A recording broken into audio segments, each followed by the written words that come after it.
மக்கள் 151வது எபிசோட்ல பேரலாம். டேய் உன்னை பத்தி ஒரு ரூமர் வந்துச்சு, அது உண்மையான்னு சொல்லிட்டு கேட்டுக்கிட்டு இருக்காம. டேய் அந்த ஓல்டு மேனோட தங்கத்தை எடுத்துட்டு வந்து அது எங்கன்னு சொல்லிட்டு லூஃபி கேட்டுக்கிட்டு இருக்கான். எனது ஓல்டு மேனா அந்த மோட் பிளாங்க் கிரிக்கெட் குள்ளதாடான்னு சொல்லிட்டு கேட்டுக்கிட்டு இருக்கான். சடனா டென்ஷன் ஆகுறான். ஸ்பிரிங் பவரை பூட் அப் பண்ணிட்டு பாஞ்சு வராவன். முன்னாடியே வந்து நின்னுக்கிட்டு இருக்காம. டேய் நான் ஒரு பைரட்டா, பைரட்னாலே திருடுதான் வந்தானே, நான் திருடிட்டு வந்துட்டேன், அதுல உனக்கு என்னடான்னு சொல்லிட்டு பெல்லமி கேட்டுக்கிட்டு இருக்கான். அந்த பைரட் வந்து என்னோட ஃப்ரெண்டுடா, அதனால திருநது ஒழுங்கு மரியாதை கொடுத்துருன்னு சொல்லிட்டு கேட்டுக்கிட்டு இருக்கான் லூஃபி. நான் லூஃபியை பார்த்து நக்கால சிரிச்சுக்கிட்டு இருக்கான். டேய் நீ எடா கூட சண்டை போட வந்திருக்க, உனக்கு எப்படி குத்தனும் கூட தெரியாதான்னு சொல்லிட்டு கேட்டுக்கிட்டு இருக்கான் அவன். நீ ஒரு முட்டாளுன்னு சொல்றான். கண்டிப்பா இவன் தான்டான்னு சொல்லிட்டு கீழ இருந்து பாத்துக்கிட்டு இருக்காங்க.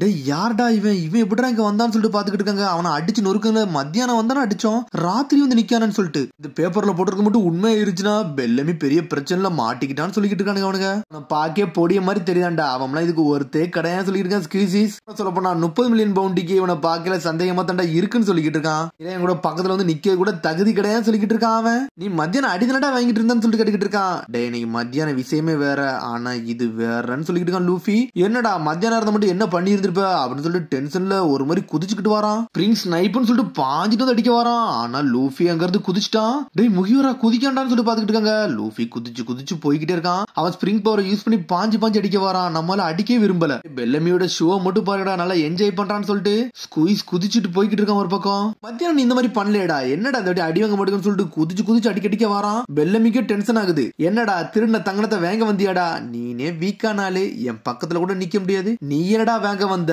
அது மாதிரி கனவு பத்திலாம் பேசணும்னு சொல்லிட்டு பாஞ்சு வந்து அடிக்க வரான். லூஃபி அடிக்கான லூஃபி சுத்திக்கிட்டு போய் விழுதான். தேவையில்லாம நீங்க வந்து மாட்டிக்கிட்டடா, நான் ஸ்பிரிங் ஃப்ரூட்டை சாப்பிட்டு இருக்கேன், நீ மோத வந்தது தப்பான ஆளுன்னு சொல்லிக்கிட்டு இருக்கான் பெல்லமி. உன்னை ஸ்குயிசி சொல்றான். இவன் கதையை முடிச்சு விட்டு எரிங்கடா, இந்த மாதிரி பொடியெல்லாம் வைக்காதேன்னு சொல்லிட்டு நக்கலை சிரிக்கானுங்க. உன்னை கொல்லா மட்டும்ல அது என்னோட தப்புன்னு சொல்லிக்கிட்டு இருக்கான். அவன் திரும்பி எந்திரிச்சு நின்னுக்கிட்டு இருக்கான். சரிடா நான் இன்னோட உன் கதையை முடிக்க வேண்டியதான் சொல்லிட்டு ஸ்பிரிங்னு சொல்லிட்டு பவர் அப் பண்றான். கூப்பர்னு சொல்லிட்டு அங்க எங்கேயும் குதிச்சுக்கிட்டே இருக்கான். ஜெட்டு மாதிரி பாஞ்சுக்கிட்டு இருக்கான். ரோஷியவை கொள்ளலே வந்து நம்மளால இப்படித்தான்டா குதிச்சு போனா, இந்த பவர்லாம் பக்கத்துல எவனுமே நிக்க முடியாதுன்னு சொல்லிக்கிட்டு இருக்கான். ஆனா லூஃபியா அசால்ட்டா நின்னுக்கிட்டு இருக்கான், பயப்பட மாட்டுக்கான். ஜெயிண்ட் ஏப்ஸையே அடிச்சு நொறுக்கணும் இவனும் ஒரு ஆளான்னு சொல்லிட்டு. ஆனா கூப்பர்னு சொல்லிட்டு நிக்க மாட்டுக்கான். ஜெட்டு மாதிரி கண் இமைக்க நேரத்துல அங்க எங்கேயும் குதிச்சுக்கிட்டே இருக்கான். ஆனா இவன் குதிக்க குதிக்க லூஃபி டென்ஷன் நின்னுக்கிட்டு இருக்கான். டேய் என்னோட பஞ்ச பத்தி தானடா நீ கேட்டன்னு சொல்லிட்டு லூஃபி கேக்குறான். எல்லாமே உன்னை சாவடிக்காம போக மாட்டான்னு நினைக்கிறேன்னு சொல்லிட்டு ஸ்குயிசிஸ். டேய் முகிவரா நீ செத்துன்னு சொல்லிட்டு இருக்கான். என் பஞ்ச பாருன்னு சொல்லிட்டு ஒரு அடி அடிக்கான். அடிச்ச அடியில பெல்லமி ரத்தம் செதறி போய் அப்படியே விழுதான். ஏச்சு மூச்சு இல்ல. சுத்தி இருக்கவனுக்கு பாக்கணுக்கு என்னடா நடக்குன்னு சொல்லிட்டு குத்துன மூஞ்சில தழும்பே விழுந்துருச்சு. நம்மளும் வேற நின்னுகிட்டு இருக்கான். பெல்லமி எந்தி பெல்லமி கிண்டல் பண்ணாத, சீக்கிரம் ஏதாச்சும் எஞ்சி சொல்லுன்னு சொல்லிக்கிட்டு இருக்கானுங்க. அடிச்சடியில செத்த மாதிரி இருக்கான் அவன். பெல்லமி நீ யாருன்னு காட்டு, 55 மில்லியன் ஒருத்து உள்ள ஆளு நீலாம இப்படி இருக்க, எந்தின்னு சொல்லிட்டு பேப்பர்ல உள்ள 100 மில்லியன் பெரிய மட்டும் ஒருத்தா இருந்துச்சுன்னா என்ன இருக்குன்னு சொல்லிட்டு அவன் சொல்லியிருப்பான். பெல்லமி செத்தான்னு சொல்லும் கூட சொல்லியிருப்பான். பேப்பரை பார்த்துட்டு மிரண்டானுங்க. இந்த ஓல்டு மேனோட தங்கத்தை கொடுத்துருங்கடா இல்ல நான் சொல்லிக்கிட்டு இருக்கான். லூஃபி வேற நிக்கான். அங்க இருக்க குரூவே பயந்து ஓடுறானுங்க. ஒரு பக்கம் ஓல்டு மேன காட்டுறாங்க. என்னன்னு பார்த்தா குரங்கு எல்லாம் சேர்ந்து வேலை பார்க்க ஆரம்பிச்சிட்டாங்க. குரங்கோட குரூவும் அங்கதான் நின்று இருக்கு. ஏகப்பட்ட பேர் சேர்ந்து வேலை பார்க்க ஆரம்பிச்சிட்டாங்க. நாங்க வேலை பார்த்துக்கிட்டு நம்ம சோப்பரு ஒரு பக்கம் கெட்டுலாம் போட்டு விட்டுக்கிட்டு இருக்கான். ஒரு பக்கம் நாமி கத்திக்கிட்டு இருக்கா. நீ எதுக்கு போலான்னு சொல்லிட்டு கேட்டுக்கிட்டு இருக்காவா. நான் எதுக்கு போகணும்னு சொல்லிட்டு கேட்டுக்கிட்டு இருக்கான் சோரோ. சண்டை போனா நான் சண்டை போடக்கூடாது, நீ சண்டை போடணும் சண்டை போடணும், என்னது நான் நீ வச்ச ஆளான்னு சொல்லிட்டு கேட்டுக்கிட்டு இருக்கான் சோரோ. காலையில தான்டா உங்களை அடிச்சு நொறுக்குனாங்க, உங்களுக்கு இன்னும் மாட்டா புரியலன்னு சொல்லிட்டு நாமி கேட்டுக்கிட்டு இருக்கா. என்னது அடிச்சானுங்களா, அதெல்லாம் ஒரு அடி நினைச்சுக்கிட்டு இருக்கேன்னு சொல்லிட்டு ஜோரா கேட்டுக்கிட்டு இருக்கான். ரீசனே இல்லாம நாங்க சண்டை போட மாட்டோம், அதான் எங்களோட சிம்பத்தின்னு சொல்லிக்கிட்டு இருக்காங்க. என்னடா நீ முட்டாள் மாதிரி பேசுறன்னு சொல்லிட்டு நாமி கேட்டுக்கிட்டு இருக்கா.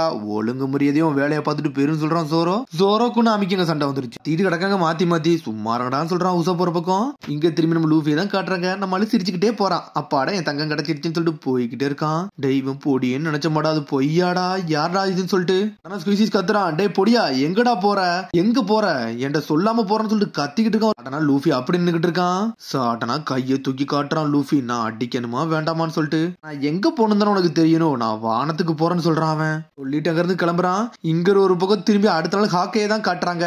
என்னன்னு பார்த்து பேப்பரை பார்த்துக்கிட்டு இருக்கான். இவனடா குரோக்கடைல் அடிச்சு அது 7 வார்லாட்ல ஒருத்தன் மங்கி டி லூஃபி ரோரோன்னு ஜோரோவான்னு சொல்லிட்டு உடனே அப்படி பழசை யோசிச்சு பார்க்கான் ஹாக்கை. என்னன்னு பார்த்தா ஜோரோ வேற லெவலா வந்து நின்று இருப்பான். அவனை பார்த்துட்டு மீகா ஹாக்கையே மிரண்டு இருப்பான் ஜோரோவை பார்த்து. பார்த்துட்டு. இப்படி ஒரு ஸ்வாட்ஸ்மேன் கூட சண்டை போட்டது வந்து எனக்கு கொஞ்சம் பெருமையா இருந்துச்சுன்னு சொல்றான்.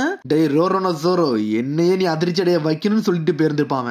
கவர்மெண்ட் சீக்கிரம் பார்க்க வேண்டிய நேரம் வந்துடும் நினைக்கேன் அப்படின்னு சொல்லிட்டு மீகாக்கு போய்கிட்டே இருக்கான். அப்புறம் அப்படி இன்னொரு இடத்த கட்டுறாங்க. அதான் ஹோலி லேண்ட் மெரியா ஜோஸ். பார்த்தா மொத்த நேவிக்குமே அந்த இடம் தான் மேலிடம். அங்கதான் எல்டர்ஸ் எல்லாம் இருப்பாங்க. இப்பதான் ரெட் ஹேர் சாங்ஸ பத்தி தான் பேசிக்கிட்டு இருக்காங்க. ரெட் ஹேர் ஏதோ பிரச்சனை பண்ண போறான்னு நினைக்க சொல்லிட்டு இருக்கான். டேய் அவன் இது வரைக்கும் எதுவுமே பண்ணல, கொஞ்சம் சும்மா இருங்கன்னு சொல்லிட்டு இருக்காரு. அங்க உள்ள எல்டர், அங்கதான் 5 எல்டர்ஸ் இருக்காங்க. அவங்க எல்லாம் பெரிய ஆளுங்க. அவங்க வந்து இப்போ ஒரு மீட்டிங் நடத்த போறாங்க. ஒயிட் பியர்டுக்கும் ரெட் ஹேர் சாங்ஸுக்கும் ஏதோ ஒரு கான்டாக்ட் வந்து இன்டைரக்டா போயிருக்கு. எனக்கு தெரிஞ்சு இது ஒரு பிரச்சனைன்னு சொல்றான் மெரினால். அவங்க இது வரைக்கும் எந்த பிரச்சனையும் பண்ணல, அது வரைக்கும் கொஞ்சம் சும்மா இருங்கடான்னு சொல்லிட்டு இருக்காரு அங்க உள்ள ஆளுங்க. அவங்க என்ன பண்றாங்கன்னு இருந்து பொறுமையா இருந்து பாப்போம்னு சொல்லிட்டு இருக்கான். இன்னொரு எல்டர் சொல்றாரு, டேய் இப்பதான்டா 7 வார்லாட்ல ஒரு வார்லாட் போயிருந்திருக்கான், அதான் crocodile. அந்த இடத்துக்கு வர ஒருத்தர் நம்ம ரிப்ளேஸ் பண்ணணும்னு சொல்றான். வார்லாட்ஸ் வச்சு தான் நம்ம எப்பவுமே பைரட்ஸ் வந்து பேலன்ஸ் பண்ண முடியும். அதனால நம்ம சீக்கிரம் ஒரு வார்லாட கொண்டு வரணும்னு சொல்லிட்டு இருக்காரு. சொல்லிட்டு இருக்கான், சார் நாங்க வார்லாட எல்லாத்தையும் அசம்பிள் ஆக சொல்லியிருக்கோம், ஆனா எத்தனை வார்லாடு வருவாங்கன்னு சொல்லிட்டு எனக்கு தெரியலன்னு சொல்லிட்டு இருக்கான். இதுல ஒரு பக்கம் லூஃபியோட போட்டோ அங்கதான் இருக்கு. அதெல்லாம் எடுத்து பாக்குறாங்க.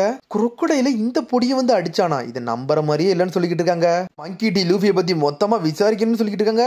என்னன்னு பார்த்தா மேல் இடத்துக்கே நம்ம லூஃபி போட்டோ போயிருச்சு. என்னன்னு பார்த்தா வார்லாட்ஸ் எல்லாருமே அசம்பிள் ஆரம்பிச்சாங்க.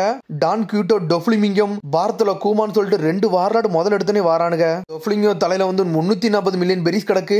பார்த்தலோ கூமோ தலைமையில 296 மில்லியன் பெரி கிடக்கு. இங்க ஒரு பக்கம் நேவி ஆபீஸ் தான் காட்டுறாங்க. என்னன்னு பார்த்தா ஒரு நேவியால இன்னொரு நேவியால கழுத்தை பிடிச்சி நெரிச்சுக்கிட்டு இருக்கான். டே என் பாடி என்னால கண்ட்ரோல் பண்ண முடியலடா, என்ன நடக்குன்னே தெரியலன்னு சொல்லிட்டு இருக்கான். இவனுக்கு என்ன இப்பெல்லாம் பண்றான்னு சொல்லிட்டு ஒரு லேடி உட்கார்ந்துருக்கா. அது வயசான லேடி. டே டொஃப்ளிமிங்கம், இது நீ பாக்குற வேலை தானடா, இதெல்லாம் பார்க்காதான் சொல்லிட்டு இருக்காங்க ஒரு பக்கம். என்னன்னு பார்த்தா கையை வச்சு எல்லாத்தையும் கண்ட்ரோல் பண்ணிக்கிட்டு இருக்கான். ரொம்ப பேசிக்கிட்டு இருந்தீங்கன்னா உங்க கதையை நான் இங்க வச்சே முடிச்சிருன்னு சொல்றான் டொஃப்ளிங்கம். அவனே பெரிய கை. என்னன்னு பார்த்தா டொஃப்ளிங்கம் வந்து ஒருத்தனை ஸ்வாட் எடுத்து கண்ட்ரோல் பண்ணிக்கிட்டு இருக்கான் ஒரு பக்கம். பார்த்தா ஃபிளீட் அட்மிரல் வந்துட்டாரு. இவர் தான் அந்த எல்டர்ஸ்க்கு கீழே. இவர் தான் செயின்ட் செங்கக்கு. இவருக்கு கீழே இன்னொரு 3 அட்மிரல்ஸ் இருப்பாங்க. அவங்களும் பெரிய தலைங்க. எங்களை வந்து பார்த்ததுக்கு ரொம்ப நன்றின்னு சொல்றாரு ஃபிளீட் அட்மிரல். பார்த்தா 2 வார்லாட் மட்டும் தான் வந்திருக்காங்க. 6 பேர்ல 2 பேர் தான் வந்தீங்களா, சரி ஓகேன்னு சொல்லிட்டு ஆரம்பிக்காரு அவரு. வரணுக்கு ஆசையே கிடையாது, ஆனா இருந்தாலும் கூப்பிட்டீங்க, அதனாலதான் நான் வந்தேன்னு சொல்றான். போர் அடிக்குன்னு சொல்லிக்கிட்டு இருக்கான் டொஃப்ளிங்கம் ஒரு பக்கம். பைரட் இண்டஸ்ட்ரியை பார்த்தாலே எங்களுக்கு ரொம்ப டிப்ரெஷனா இருக்குடா, அதனாலதான் கூப்பிட்டேன்னு சொல்றாரு செங்கக்கு. ஆனா யாருன்னே தெரியல, இன்னொரு ஆள் நடந்து வந்துகிட்டு இருக்காங்க. யாரோ ஒருத்தங்க வராங்கன்னு சொல்லிட்டு என்னன்னு பார்த்தா ஹாக்கையே வந்துட்டான். அவன் இன்னொரு வார்லாடு. வருவன் நினைச்சு கூட பார்க்கணும்னு சொல்றாரு செங்கக்கு. இல்ல சில பைரட்ஸை பத்தி தெரிஞ்சுக்கன்னு நினைச்சேன், அந்த பேர் வந்து இதுல வந்து இன்வால்வ் ஆச்சு, அதனாலதான் நானே வந்தேன்னு சொல்றான் மீகா. இங்க இருக்கு வந்து ஏத்துக்கிறபடி தான் இருக்கான்னு சொல்லிட்டு ஒரு சத்தம் வருது. இல்ல ஏத்துக்கிறபடி இல்லையான்னு சொல்லிட்டு இன்னொருத்தன் பேசிக்கிட்டு இருக்கான். இன்னொரு ஆள் வந்து நின்றுட்டு இருக்கு. இது யாருடான்னு சொல்லிட்டு கேட்டுக்கிட்டு இருக்காங்க. நானும் வந்து உங்கள்கிட்ட பேசணும் வந்தேன்னு சொல்லிட்டு ஒருத்தன் ஆடிட்டு வந்து நின்றுட்டு இருக்கான். இல்ல சக்சஸர் வந்திருக்காங்க, அதனாலதான் நானும் வந்திருக்கேன்னு சொல்றான். அவன் டே நீ தானே லாஃபிட்னு சொல்லிட்டு கேட்கறான் ஒருத்தன். என்னோட பேர் உங்களுக்கு தெரியுத, எனக்கு சந்தோஷமா இருக்குன்னு சொல்றான். அவன் வெஸ்ட் ப்ளூ சீல ஒரு பீஸ் ஆபீசரா இருந்தான், ஆனா ஏகப்பட்ட பிரச்சனை இங்க கொடுத்துக்கிட்டு இருந்தான்னு சொல்லிட்டு இருக்கான். ஆனா யாருனே தெரியல ஒருத்தன் வந்து நின்றுட்டு இருக்கான். நான் எதுக்கு வந்தோம்னா அந்த விஷயத்தை டைரக்டா சொல்ல வந்திருக்கேன். அடுத்த வார்லாடுக்கு யாரு கரெக்டா இருப்பாங்கன்னு சொல்லிட்டு நான் ரெக்கமெண்ட் பண்ண வந்திருக்கேன்னு சொல்லிட்டு இருக்கான். பார்த்தா ஸ்டிக்க வச்சுட்டு வந்து நின்னுகிட்டு இருக்கான். அதுக்கப்புறம் பார்த்தா இன்னொரு கப்பலை காட்டுறாங்க. என்னன்னு பார்த்தா அதான் பெரிய தலைங்க கப்பல். ஒன்னு அவர் சொல்றாரு, என்ன சாங்ஸா அந்த பேரை கொட்டனே என்னோட பழைய மெமரிஸ் எல்லாம் ஞாபகத்து வருதுன்னு சொல்லிட்டு இருக்காரு அவரு. ஆமா சார், அவர் தான் ஒரு இம்பார்ட்டன்டான விஷயம் வந்து உங்கள்ட்ட வந்து டெலிவரி பண்ண சொன்னாரு, அதனால தான் வந்தேன்னு சொல்லிட்டு ஒருத்தன் வந்து நின்னுகிட்டு இருக்கான். யார் முன்னாடி நிக்கானே தெரியல. நீ யாரடா அந்த குரூலன்னு சொல்லிட்டு கேட்டுக்கிட்டு இருக்கான். நான் வந்து அந்த குரூல இப்பதான் சேர்ந்தேன், ஆனா நானும் ரெட் கார் சாங்ஸ்ல உள்ள ஆளுன்னு தான் சொல்றான். என்னன்னு பார்த்தா அவன் தலைக்கே 94 மில்லியன் பெரிஸ் கிடக்கு. இவன் ஒரு ராக் ஸ்டாரு, நானும் கொஞ்சம் பேரை சம்பாதிச்சிருக்கேன் அப்படின்னு சொல்லிட்டு வந்து நின்னுகிட்டு இருக்கான். உங்களுக்கு ராக் ஸ்டார்னு சொல்லிட்டு ஏதாச்சும் பேர் தெரியுமான்னு சொல்லிட்டு கேட்கறான் ஒரு 2 பேர்ட்ட. வரைக்கும் எனக்கு கேள்விப்படவே இல்லைன்னு சொல்லிட்டு ஒருத்தர் 2 பேரும் நக்கலா சிரிச்சுக்கிட்டு இருக்காங்க. என்னன்னு பார்த்தா அவன் ஏதோ ஒரு டெலிவரி பண்ண கொடுத்துருப்பான்ல, அந்த ஆளு அப்படிதான் கிழிச்சு எரிஞ்சிட்டாங்க. இந்த பொடியை எனக்காட லெட்டர் அனுப்புதான், இதெல்லாம் நான் படிப்பேன்னு நினைச்சு ஆனா எவ்வளவு பெரிய ஆளு தெரியுமான்னு சொல்லிக்கிட்டு இருக்காங்க. பார்த்தா பேசுறது ஒயிட் பியர்டு தான் பேசிக்கிட்டு இருக்காரு. 4 எம்பரர்ல ஒரு ஆளு டீல் பண்றது ரெட் ஹேர் சாங்ஸ், அது உங்களுக்கு தெரியுமான்னு சொல்லிட்டு கேட்கறான். டேய் நான் யார் தெரியுமாடா, நான் தான் ஒயிட் பியர்டுன்னு சொல்றான். என்னன்னு பார்த்தா நர்ஸ்லாம் கூட தான் இருக்காங்க. ட்ரிங்க்ஸ் அடிச்சுக்கிட்டே ஒரு பக்கம் மெடிக்கல் வேலையும் பார்த்துக்கிட்டு இருக்காரு அவரு. மாஸ்டர் வந்து இது அர்ஜென்ட்டா அந்த லெட்டரை கொடுக்க சொன்னாரு, நீங்க என்ன இப்படி பண்ணிக்கிட்டு இருக்கீங்கன்னு சொல்லிட்டு. அந்த லெட்டர்ல அப்படி என்ன எழுதிருக்கான்னு தெரியும், பிளாக் பியர்ட பத்தி ஏச பத்தி தான்டா எழுதியிருக்கான் அப்படின்னு சொல்லிட்டு அவர் யோசிச்சுக்கிட்டு இருக்காரு. என்னன்னு பார்த்தா ஏஸ் போயிருக்குது பிளாக் பியர்ட புடிச்சிட்டு வரதான். ஏன்னா பிளாக் பியர்ட் அவன் க்ரூ ஆள்ல ஒருத்தனை கொண்டிருப்பான். டே அவன் எனக்கு பேசணும்னு ஆசைப்பட்டான், என்கிட்ட டைரக்டா வந்து பேச சொல்றான்னு சொல்லிக்கிட்டு இருக்காரு அவரு. பொடின்ற அதான் ஒன்ன மாதிரி பொடின்ற நான் பேச அவசியமே கிடையாது சொல்றாரு. ஒயிட் பியர்டு அவ்வளவு பெருசா இருக்காரு. என்னன்னு பார்த்தா கிரேட் பைரட் எரலே நியூ கேட்ல ஸ்ட்ராங்கஸ்ட் மேனே அவர் தான். பார்த்தா இந்த விஷயத்த அப்படியே வந்து ரெட் ஹேர் சாங்ஸ் சொல்றாங்க. ரெட் ஹேர் சாங்ஸ் வந்து நக்கலா சிரிச்சுக்கிட்டு இருக்காரு. இந்த ஓல்டு மேன் இன்னும் கொஞ்சம் கூட மாறலடான்னு சொல்லிட்டு அவன் அதை பத்தி கோபமாவே எடுத்துக்கல. இவ்வளவு உங்களை வந்து அசிங்கப்படுத்திருக்கான், உங்களுக்கு இது பெருசாவே தெரியலன்னு சொல்லிட்டு அதெல்லாம் எனக்கு ஒன்னும் பெருசா தெரியல, இதை பத்தி நீ கவலைப்படாத, நீ வருத்தப்படாத சொல்றான் சாங்ஸ். என்னன்னு பார்த்தா இன்னொரு 4 எம்பரர்ல நம்ம சாங்ஸும் ஒரு ஆளு நல்லா ஹெல்ப் பண்ணிட்டேன், நம்ம இடத்துக்கு வான்னு சொல்லிக்கிட்டு இருக்காரு அவரு. எனக்குன்னு ஒரு கர்வம் இருக்குன்னு சொல்லிக்கிட்டு இருக்காங்க. இருக்கான். உயிர் வந்து கர்வத்தோட பெரிய விஷயம்டா, நீ முதல்ல வா, எந்த பிரச்சனையும் பண்ணாம வான்னு சொல்லிக்கிட்டு இருக்கான் சாங்ஸ். இப்ப நம்ம என்ன பண்ணணும்னு சொல்லிட்டு சாங்ஸோட குரூவெல்லாம் சொல்றாங்க. சாங்ஸோட குரூவே பெரிய கையி.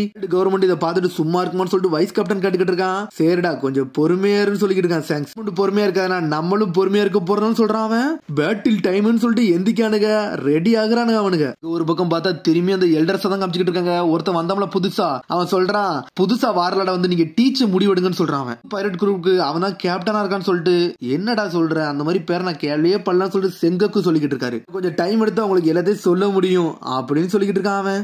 கொஞ்சம் பொறுமையா இருக்கான். அப்படி என்னதான் சொல்றான்னு சொல்லிட்டு பாப்போன்னு சொல்லிக்கிட்டு இருக்கான். உடனே சொல்றான் நாங்கெல்லாம் பிளாக் பியர்டு பைரட்ஸ்ல உள்ளவங்கன்னு சொல்றான் அவன். பேரை மட்டும் நீங்க தெளிவா ஞாபகம் வச்சுக்கோங்கன்னு சொல்லிக்கிட்டு இருக்கான். இப்ப அந்த பிளாக் பியர்டை தான் நம்ம ஏசே தேட போயிருந்திருப்பான். அந்த குரூவால தான் இவன். திரும்பி நம்ம லூஃபி சைட தான் காட்டுறாங்க. பெல்லமிய விட்டு நொறுக்கி எரிஞ்சிருப்பான். சடனா பார்த்தா ஒருத்தன் பேப்பர் எடுத்து பார்க்கான். டேய் இவன் 30 மில்லியன் பெரி தானே சொன்னானுங்க, இவனுக்கு என்னடா 100 மில்லியன் பெரி போட்டுக்குன்னு சொல்லிட்டு ஒருத்தன் பேப்பர் எடுத்து பார்க்கான். பார்த்தா கேப்டன் நம்மளோட நெக்ஸ்ட் மூவ் என்னன்னு சொல்லிட்டு கேட்டுக்கிட்டு இருக்கானுங்க ஒருத்தனுங்க.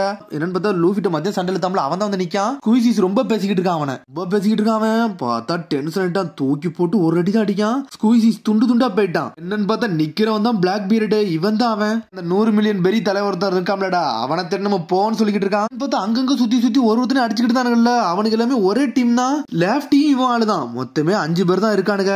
பார்த்தா பிளாக் பியர்டு பைரட்டோட குரூவை பத்தி ஒருத்தனே கட்டுறாங்க. ஃபர்ஸ்ட் பார்த்தா சாம்பியன் அவன் பேரு ஜீசஸ் பர்கீஸ்.